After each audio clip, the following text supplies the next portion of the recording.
Gimana ceritanya? Dia ngerencanain pembunuhan untuk istrinya sendiri, tapi malah dia yang meninggal, guys. Asli ini di TV beritanya lagi ada di mana-mana.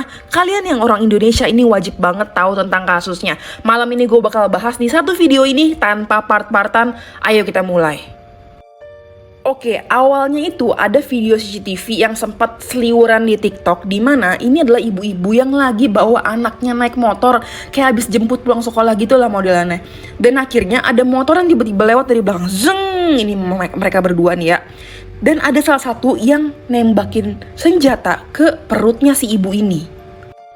Mereka itu sebenarnya berempat, guys, cuman ini kayak dua orang lagi itu ngemantau situasi, ada yang lewat nggak gitu pas mereka eksekusi. Duanya lagi itu adalah dua orang yang akhirnya mau melancarkan eksekusinya nih di sini nih. Tuh kayak udah lagi telepon-teleponan sama seseorang.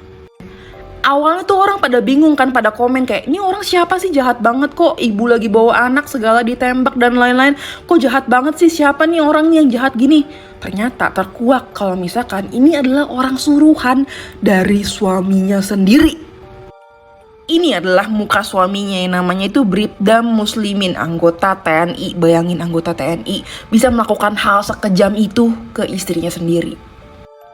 Nah, alasannya kenapa sih gitu, kayak punya istri cantik dan lain-lain, kenapa gitu, kenapa mau ditembak? Ternyata alasannya adalah dia punya pacar lagi, dan pacarnya itu udah menjalin hubungan sama dia selama 7 bulan. Dia mau hidup sama pacar barunya tanpa diganggu sama istrinya tentunya.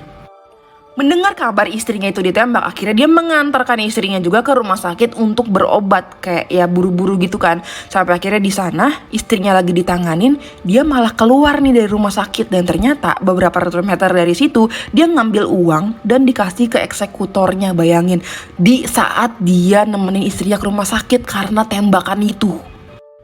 Dibayarlah uang sekitar 120 juta yang diduga bahkan ada kabar baru nih. Itu adalah uang dari orang tuanya istri sahnya. Bayangin, duit mertuanya. Dan ini bukan adalah percobaan pertama. Pertamanya udah pernah dicoba diracun, gagal. Terus pura-pura jadi maling, gagal. Terus habis itu disantet kabarnya, juga gagal. Dan akhirnya sekarang lah eksekusi penembakan. Gila, udah keempat gak tuh?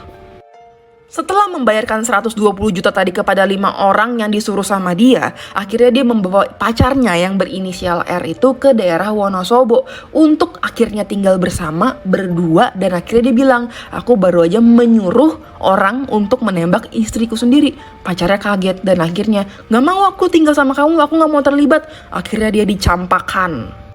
Dan akhirnya karena dia ditolak sama pacarnya sendiri, akhirnya dia kesel banget lah, pacarnya ditinggal di Wonosobo, dianya pergi ke rumah orang tuanya di daerah Kendal.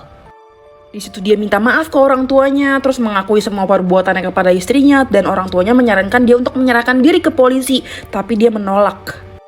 Dan tepat hari ini 28 Juli kabarnya dia meninggal dunia, dan dugaan sementara adalah dia menenggak minuman beracun.